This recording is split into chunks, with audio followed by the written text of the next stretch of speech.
महाराष्ट्रासह यंदाच्या लोकसभा निवडणुकीदरम्यान निवडणूक आयोगाच्या कार्यक्षमतेवरून सातत्याने प्रश्नचिन्ह उमटलेत। विरोधकांनी निवडणूक आयोग हा सरकारच्या मर्जीप्रमाणे काम करत असल्याचा अनेकदा आरोप केला, तर मतदानानंतर ईव्हीएम मशीन ठेवलेल्या गोदामात सीसीटीव्ही बंद असल्यामुळे काही नेत्यांनी आक्षेप घेतला। अशातच माजी मंत्री सुबोध सावजी यांनी मुख्य निवडणूक आयुक्तांना पत्र लिहून खळबळजनक विधान केले। निवडणूक आयोगाने ईव्हीएम मशीनमध्ये घोटाळा केला तर मी बदला घेतल्याशिवाय राहणार नाही अशी धमकी त्यांनी देशाच्या मुख्य निवडणूक आयोगांना दिली आहे। त्यांनी एका ईमेलद्वारे पाठवलेल्या पत्रात नमूद केले आहे की 2024च्या लोकसभा निवडणुकीत महाराष्ट्रात असलेल्या मतदारांचा कौल हा महाविकास आघाडीकडेच आहे। या आधारे लोकसभेच्या 48 जागांपैकी 38 ते 40 जागा महाविकास आघाडीच्याच येणार, परंतु जनतेच्या व माझ्या मनात संशय आहे की आपण ईव्हीएम मशीनमध्ये घोटाळा करून लोकशाहीचा गळा घोटणार आहात। असे घडल्यास महाराष्ट्रातील मतदारांच्या वतीने या अन्यायाच्या विरोधात मी आपला गळा घोटल्याशिवाय राहणार नाही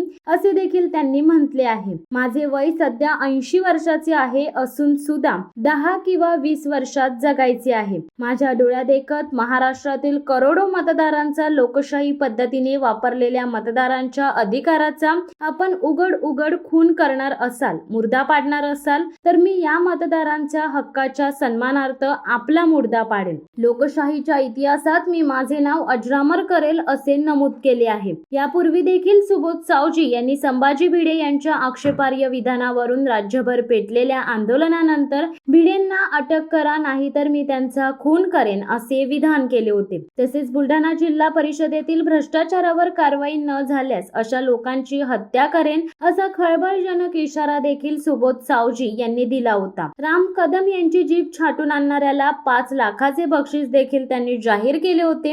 दरम्यान बुलढाणा जिल्ह्यातील डोणगाव पोलीस ठाणे येथे सावजी यांच्यावर अदखलपात्र गुन्हा नोंदवण्यात आला आहे।